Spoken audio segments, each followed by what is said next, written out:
নমস্কার, আজ আবার একটা ভিডিও নিয়ে হাজির। আজকে শুভেন্দু অধিকারী, রাজ্যের নতুন মুখ্যমন্ত্রী শুভেন্দু অধিকারী, তিনি প্রথম ক্যাবিনেট মিটিং করলেন। নবান্নে গিয়ে মিটিং করলেন। নবান্নে তাকে গার্ড অফ অনার দেওয়া হয় এবং অত্যন্ত ৬টি গুরুত্বপূর্ণ সিদ্ধান্ত নিয়েছেন। সত্যিই অত্যন্ত গুরুত্বপূর্ণ এবং যা বিজেপি নির্বাচনী প্রচারে তারা যে প্রতিশ্রুতি দিয়েছিল সেই প্রতিশ্রুতিগুলির মধ্যে অন্যতম বেশ কিছু গুরুত্বপূর্ণ সিদ্ধান্ত শুভেন্দু অধিকারী নিয়েছে, যা সচরাচর বিজেপিকে করতে দেখা যায় না। তা অন্তত বাংলার নতুন সরকার শুরুতে এসেই সেটা করতে চাইছে, এটা নিঃসন্দেহে পজিটিভ দিক। তো শুভেন্দু অধিকারী আজকে তিনি নবান্নে যাওয়ার আগে রাজ্য সভাপতি শ্রমিক ভট্টাচার্যের সঙ্গে দেখা করে আসেন, তার বাড়িতে যান, সেখানে শুভেচ্ছা বিনিময় হয়। তারপর নবান্নে এলে পুলিশের পক্ষ থেকে তাকে নতুন মুখ্যমন্ত্রীকে গার্ড অফ অনার দেওয়া হয় এবং প্রথম ক্যাবিনেট মিটিং হলো, যে মিটিংয়ে উপস্থিত ছিলেন ৬ মন্ত্রী, অর্থাৎ মুখ্যমন্ত্রী শুভেন্দু অধিকারী, ছিলেন দিলীপ ঘোষ, অগ্নিমিত্রা পাল, নিশীথ প্রামাণিক, ক্ষুদিরাম টুডু এবং অশোক কীর্তনিয়া। মুখ্য সচিবও ছিলেন। পরবর্তীতে শুভেন্দু অধিকারী তিনি নিজে সেই মিটিং এর ছবি পোস্ট করেছেন। মুখ্য সচিব, স্বরাষ্ট্র সচিব তারা ছিলেন এই মিটিং এ। তিনি সোশ্যাল মিডিয়াতে সেই ছবি পোস্টও করেছেন এবং একটা পজিটিভ বৈঠক হয়েছে রাজ্যের উন্নতির জন্য তাদের এই বৈঠক, এবং বেশ কিছু গুরুত্বপূর্ণ সিদ্ধান্ত নিয়েছে আজকের এই ক্যাবিনেট মিটিং এ। পরবর্তীতে শুভেন্দু অধিকারী, দিলীপ ঘোষরা সাংবাদিক সম্মেলন করেন এবং গোটাটাতে শুভেন্দু অধিকারী তিনি জানিয়েছেন ঠিক কি কি হলো, কোন কোন সিদ্ধান্তগুলো নেওয়া হলো। সামাজিক এবং অন্যান্য কল্যাণকর সমস্ত দায় দায়িত্ব আমরা এই সরকার কাঁধে তুলে নিলাম। আমাদের দেশের সুরক্ষার প্রশ্ন, পশ্চিমবঙ্গের সুরক্ষার প্রশ্ন এবং যেভাবে জনবিন্যাস বদলে গেছে, আজকে আমরা প্রথম দিনই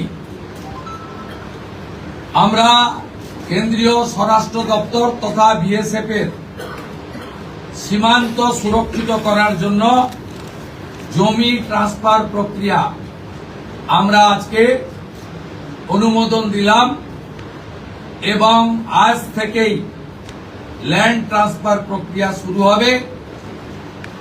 ভূমি ও রাজস্ব সচিব তাকে এবং মুখ্য সচিবকে দায়িত্ব দেওয়া হলো ৪৫ দিনের মধ্যে বিএসএফ এর প্রয়োজনীয় জমি হস্তান্তর সম্পূর্ণ করতে হবে, যা আমাদের কেন্দ্রীয় স্বরাষ্ট্রমন্ত্রী নির্বাচনের আগেই বলেছিলেন। এই কাজটা আজকে প্রথম ক্যাবিনেটে আমরা করলাম। মাননীয় প্রধানমন্ত্রী নরেন্দ্র মোদীজি তিনি বলেছিলেন প্রথম ক্যাবিনেট মিটিংয়ে আমরা আয়ুষ্মান ভারতে যুক্ত হব। আমরা আয়ুষ্মান ভারতে যুক্ত হলাম এবং সংশ্লিষ্ট দপ্তর, কেন্দ্রীয় স্বাস্থ্য দপ্তরের সঙ্গে প্রয়োজনীয় যে এগ্রিমেন্ট, অন্যান্য যে বিষয়গুলি রয়েছে, সেটা স্বাস্থ্য সচিব, মুখ্যমন্ত্রীর দপ্তরের উপদেষ্টা এবং মুখ্য সচিব মিলিতভাবে অতি দ্রুত সম্পন্ন করবেন। অর্থাৎ আজ থেকে মাননীয় প্রধানমন্ত্রীর ঘোষিত পশ্চিমবাংলার মানুষের প্রতি যে কমিটমেন্ট আজকে ভারতীয় জনতা পার্টির ক্যাবিনেট সেটা সম্পূর্ণ করল। এর সাথে সাথে প্রধানমন্ত্রী জন আরোগ্য যোজনা, প্রধানমন্ত্রী ফসল বীমা যোজনা, ক্রপ ইন্স্যুরেন্স, প্রধানমন্ত্রী স্কুলস ফর রাইজিং ইন্ডিয়া পিএমশ্রী, প্রধানমন্ত্রী বিশ্বকর্মা, বেটি বাঁচাও বেটি পড়াও, প্রধানমন্ত্রী উজালা যোজনা 3.0 এবং অন্যান্য কেন্দ্রীয় স্কিম বা সেন্ট্রাল গভর্নমেন্ট স্পন্সর স্কিম আমরা যুক্ত হওয়ার সিদ্ধান্ত নিলাম। বিশ্বকর্মা যোজনায় আমাদের যারা বিশ্বকর্মা আছেন, হাতের কাজ করেন, আমাদের কামার কুমোর থেকে কুম্ভকার, স্বর্ণকার থেকে মালাকার থেকে তাঁতি থেকে নাপিত থেকে সবাই যারা ৮,৬৫,০০০ আবেদন করে রেখেছিলেন, আগের সরকার যাদের আবেদন জেলা শাসকদেরকে দিয়ে কেন্দ্রের এমএসএমই দপ্তরে পাঠাতে দেননি, আমরা দ্রুত ওই ৮,৬৫,০০০ পিটিশনকে পাঠানোর ব্যবস্থা নিলাম। আপনারা জানেন পশ্চিমবঙ্গে 11 কোটি মা বোন দিদি উজালা 1-2 বেনিফিটেড হচ্ছেন ভারতবর্ষে। পশ্চিমবঙ্গে 11 কোটির মধ্যে 1,29,00,000 পান, সবচেয়ে হাইয়েস্ট। 400 টাকা কম মূল্যে তারা গ্যাস ক্রয় করেন। প্রধানমন্ত্রী আরো 75 লক্ষ দেশে চালু করেছিলেন এবং বাংলার জন্য কোটা ছিল 15 লক্ষ। গ্রাহক বিতরণ কেন্দ্রে হাজার হাজার দরখাস্ত পড়ে থাকা সত্ত্বেও শুধু রাজনৈতিক কারণে এই পিটিশনগুলো ডিএমরা সংশ্লিষ্ট দপ্তরে কেন্দ্রীয় সরকারের কাছে পাঠায়নি। তাই আমাদের মা বোন দিদিরা বঞ্চিত হচ্ছিলেন। আমরা গ্রাহক বিতরণ কেন্দ্রে পড়ে থাকা সমস্ত পিটিশন অতি দ্রুততার সঙ্গে জেলা শাসকদের সংশ্লিষ্ট কেন্দ্রীয় পেট্রোলিয়াম ডিপার্টমেন্টে পাঠিয়ে দেওয়ার নির্দেশ দিলাম। এর ফলে উজালা যোজনা 3 তাতে পশ্চিমবঙ্গের আরো কয়েক লক্ষ মা বোন দিদি যুক্ত হওয়ার সুযোগ পেলেন। আমাদের পঞ্চম সিদ্ধান্ত, এতদিন পর্যন্ত পশ্চিমবঙ্গে national cadre is IPS, Paschimbanga cadre WBCS WBPS এদের কোন কেন্দ্রীয় সরকারের ট্রেনিং এ কেউ যুক্ত হতেন না। এটা মুখ্যমন্ত্রীর অলিখিত নির্দেশ ছিল। আগের মুখ্যমন্ত্রী, বিদায়ী মুখ্যমন্ত্রী, প্রাক্তন মুখ্যমন্ত্রী। আমরা আজকে এই বিষয়ে চিফ সেক্রেটারিকে অন্য রাজ্যের যে নিয়ম আছে সেই নিয়ম ফলো করার জন্য আমরা তাকে এম্পাওয়ার করলাম, দায়িত্ব দিলাম। সাথে সাথে শুনলে অবাক হয়ে যাবেন, বিএনএস ভারতীয় ন্যায় সংহিতা, যা মাননীয় প্রধানমন্ত্রী নরেন্দ্র মোদীজির নেতৃত্বে কেন্দ্রীয় স্বরাষ্ট্রমন্ত্রী মাননীয় অমিত শাহজি পার্লামেন্টে দুটো কক্ষে অনেক আগে অনুমোদন করেছেন, রাষ্ট্রপতি মহোদয়ের সই হয়েছে, রুল হয়ে গেছে। আমরা আশ্চর্য হয়ে গেছি যে এখানে বিএনএস কার্যকর করা হয়নি, অর্থাৎ অত্যন্ত অবৈধভাবে সংবিধানকে বৃদ্ধাঙ্গুষ্ঠ দেখিয়ে আগের সিআরপিসি আইপিসি চলছিল। আজ থেকে বিএনএস এ যুক্ত হলো পশ্চিমবঙ্গ সংবিধান মেনে। আগের সিআরপিসি আইপিসি এই আইন আর থাকলো না। ভারতীয় ন্যায় সংহিতাতে আমাদের আজ থেকে কাজ শুরু হলো। এরও ছাড়পত্র ক্যাবিনেটের প্রথম দিলেন।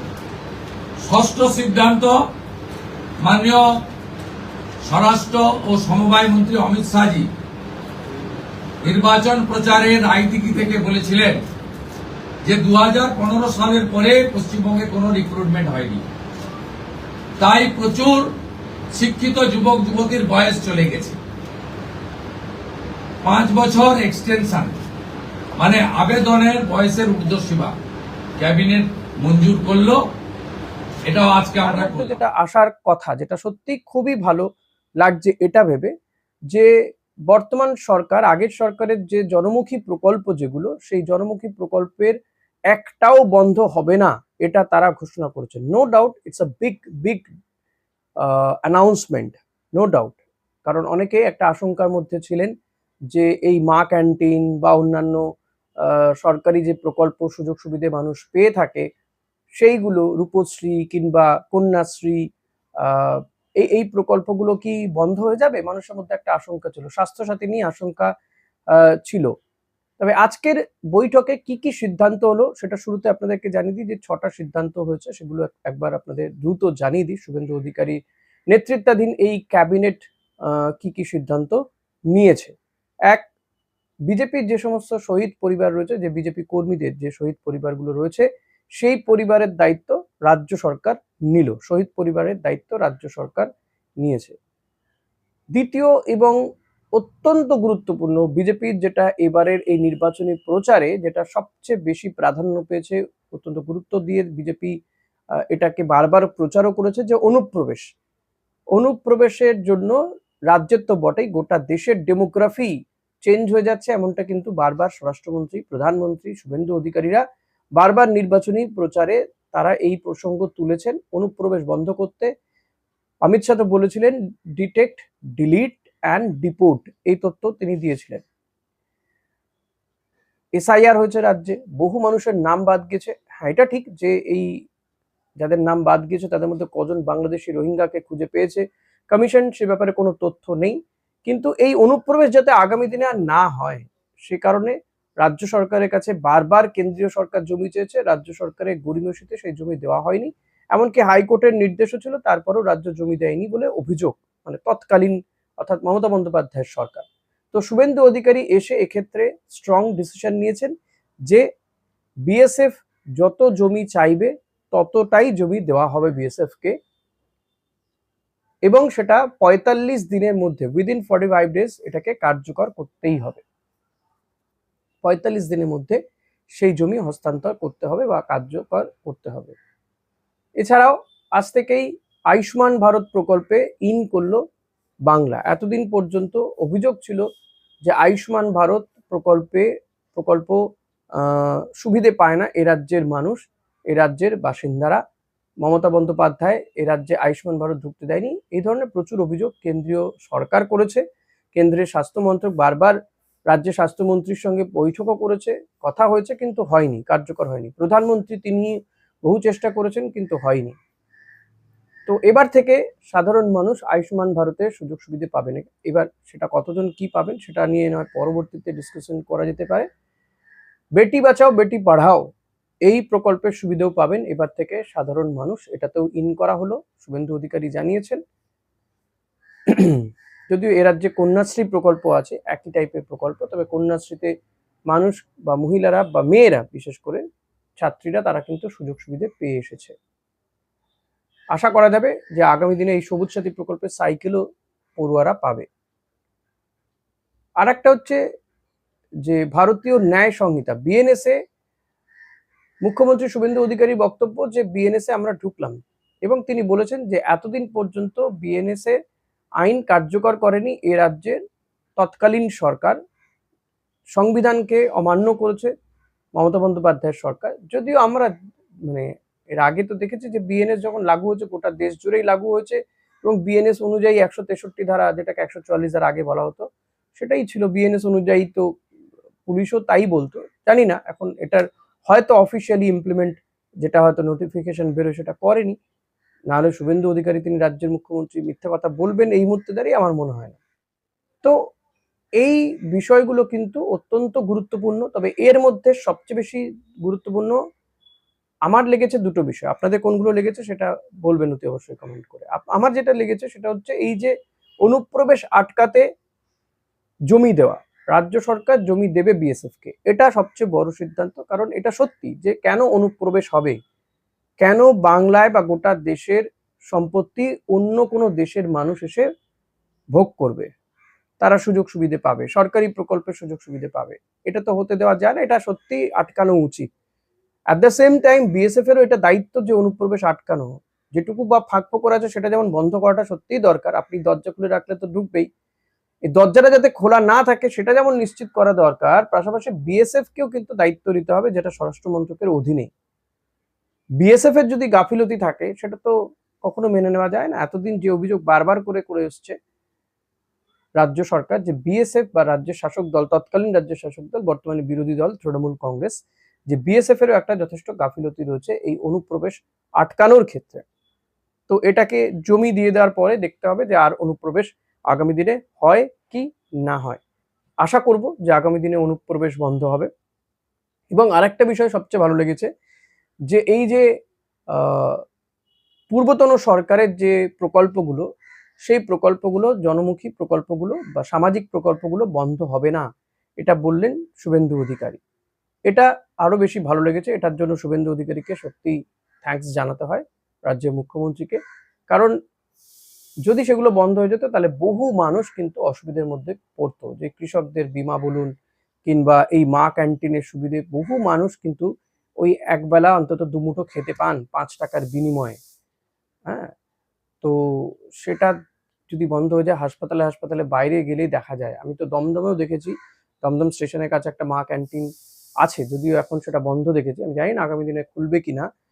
তো সেখানে কিন্তু বহু মানুষকে খেতে দেওয়া হতো, এটা আমি দেখেছি, নিজের চোখে দেখেছি যে সত্যিই খেতে দেওয়া। এবং সত্যি কথা বলতে আমার নিজেরও একবার ইচ্ছে হয়েছিল যে আমি খেয়ে দেখতে চাই ওর কোয়ালিটিটা কেমন, সত্যি কি খাওয়া যায়। আমি দেখেছি মানুষ লাইন দিয়ে দাঁড়িয়ে থেকে খেয়েছে, ডিম ভাত আহ, সাথে ডাল এই সমস্ত কিন্তু দেওয়া হয়েছে, আমি নিজে চোখে দেখেছি, এটা মিথ্যে কথা তো বলার জায়গা নেই। তো এটা যদি বন্ধ হয়ে যায় সত্যি মানুষ অসহায় হয়ে পড়বেন, বহু মানুষের কিন্তু সেইটুকু খাবার জুটবে না। আগামী দিনে খুলবে অতি দ্রুত, এটা আশা রাখবো। স্বাস্থ্যসাথী প্রকল্পে ইতিমধ্যে বেসরকারি হাসপাতালগুলো বলে দিয়েছে অলরেডি যে তারা আর এই প্রকল্পের সুবিধা দিচ্ছে না, যেটুকু বাদ পাওয়া যাচ্ছিল। অভিযোগ আছে অনেক যে এই প্রকল্পকে মান্যতা দেয় না বহু নার্সিংহোম, কিন্তু আবার বহু নার্সিংহোম মান্যতা দেয়ও। অনেকেই কিন্তু সে বুঝে ডায়ালিসিস থেকে শুরু করে অপারেশনের মানে ব্যবস্থা বা ডেট পেয়ে গিয়েছিল, তারা এখন অথই জলে পড়েছে। এই প্রকল্পগুলোর সুবিধে কিন্তু তারা যদি পায় আগামী দিনে, নিঃসন্দেহে তাদের কাছে এটা বড় আশীর্বাদ হবে এবং তারা মুখ্যমন্ত্রীকেও দুহাত তুলে আশীর্বাদ করবেন। তো এখন দেখা যাক যে যেটা বলছেন সেটা সত্যি কার্যকারী হচ্ছে কিনা। অনেক সময় অনেক কথা হয়, বাট সেটা কার্যকর হতে সময় লাগে। আয়ুষ্মান ভারত নিয়ে কথা হচ্ছে, দুতরফেই কেন্দ্র রাজ্যের মধ্যে কথা হচ্ছে, মৌস্বাক্ষর হবে, কিন্তু সেটা কার্যকর না হওয়া পর্যন্ত যাতে স্বাস্থ্যসাথী প্রকল্পটা থাকে সেটাও দেখা উচিত। এখনো পর্যন্ত আমি যতদূর জানতে পেরেছি যে লক্ষ্মী ভান্ডারের টাকা কেউ পায়নি। তো সেইটা অ্যাকাউন্টে কি টাকাটা যাবে কিনা, ডাইরেক্ট বেনিফিট পাবে কিনা মানুষ, সেটাও পরিষ্কার নয়। তো এগুলো নিঃসন্দেহে আমার তো অন্তত এই দুটো সিদ্ধান্ত অত্যন্ত গুরুত্বপূর্ণ লেগেছে এবং ভালোও লেগেছে যে মুখ্যমন্ত্রী শুভেন্দু অধিকারী এই সিদ্ধান্তগুলো নিয়েছেন। বিশেষ করে বর্ডারে সেখানে জমি দেওয়া বিএসএফ কে যতটা প্রয়োজন তাদের ততটা, যতটা তারা চাইছে ততটাই দেওয়া হবে। তবে ডিএ নিয়ে, সপ্তম পে কমিশন নিয়ে কোনো সিদ্ধান্ত জানায়নি। ও আরেকটা, যারা চাকরির পরীক্ষা দিচ্ছেন, যারা অ্যাপ্লাই করেছেন, তাদের বয়সের 5 বছর কিন্তু ছাড় দেওয়া হচ্ছে, ঊর্ধ্বসীমায় 5 বছর ছাড় দেওয়া হচ্ছে। এটাও কিন্তু বিজেপির সংকল্পপত্রে ছিল, বারবার ঘোষণাও করেছিল তারা, এটাও কিন্তু বড় সিদ্ধান্ত। এই সিদ্ধান্তটার জন্য কিন্তু অনেকেই, যারা হয়তো এই যে শিক্ষক নিয়োগ চাকরিতে যারা পরীক্ষা দিয়েছেন, যোগ্যতা প্রমাণ করতে পারেননি, বা তাদের সাথে দুর্নীতি হয়েছে, অন্যরা কেউ পেছন থেকে চলে এসছে, তাদের নামটা হয়তো বিবেচনা করা হয়নি, তারা যদি এর সুবিধে পায়, আমার মনে হয় এটা বৃহৎ একটা অংশ, রাজ্যের বৃহৎ একটা শিক্ষিত সমাজ তারা এর সুবিধে পাবে বলেই এটা আমার অন্তত মনে হচ্ছে। আপনাদের কি মনে হচ্ছে সেটা জানার উৎসাহ রইল। জানতে চাই আমি যে শুভেন্দু অধিকারীর এই সিদ্ধান্তগুলোর মধ্যে আপনার কাছে কোনটা বেশ গুরুত্বপূর্ণ মনে হয়েছে। ছাত্র সমাজ সত্যি, বা যারা শিক্ষিত সমাজ রয়েছে তারা সত্যি উপকৃত হবে। তবে ডিএ নিয়ে কোনো ঘোষণা হয়নি, এটা একটা বিষয়। আর একটা বিষয় বলার যে অ্যাজ সাচ ধরুন ক্যাবিনেট তো এমনিতেই ছোট এই মুহূর্তে দাঁড়িয়ে, আরো হয়তো ক্যাবিনেট বাড়লে আরো বেশ কিছু বিষয় উঠে আসবে, তখন আহ, বিষয়গুলো নিয়ে নিঃসন্দেহে অনেক বেশি আলোচনা হবে। যে কর্মসংস্থানের বিষয়টি, শিল্পায়নের বিষয়টি, এখন তো সবে সবে একটা সরকার গঠন হয়েছে, তাদেরকে বুঝে নিতে অনেকটা সময় লাগবে। আর একটা, এই যে যেটা ঘোষণা করেছিল যে সরকারি বাসে ফ্রি, এরকম কোনো ঘোষণা আজকে শোনা যায়নি, হয়তো ভবিষ্যতে এটা ওয়ার্ক করবে, আই থিঙ্ক সো, যেটা নিয়ে ঘোষণা হবে। বাট ওভারঅল আজকে ক্যাবিনেট মিটিং এ যে সিদ্ধান্তগুলো হয়েছে, প্রথম ক্যাবিনেট মিটিং এ আমার অন্তত বেটার লেগেছে। এবং এই বিশেষ করে 2-3টে ইস্যু তো সত্যিই খুব ভালো লেগেছে। আপনাদের কি মনে হচ্ছে সেটা জানাবেন। এরপরে আপনারা আবার অন্যরকম ভাবনা চিন্তা করবেন, হয়তো অন্যরকম বলতে শুরু করবেন। দেখুন এখনই কিন্তু এই বর্তমান রাজ্য সরকারের সমস্ত কিছু নিয়ে চুলচেরা বিশ্লেষণ করা, কাটাছেঁড়া করার পক্ষপাতী আমি নই। আরেকটু সময় তাদেরকেও দিতে হবে, কিন্তু আরেকটু মানে আরেকটুই, আরো অনেকটা, আরেকটু মানে এই আরো 2 দিন নয়, সময় অনেকটা বাকি আছে। সবে কাজ শুরু করেছে, এখনই তাদের সমালোচনা করার মতন জায়গায় আসেনি আমি। আমি কেন, কেউই করছে বলে তো আমার মনে হয় না। We need some time.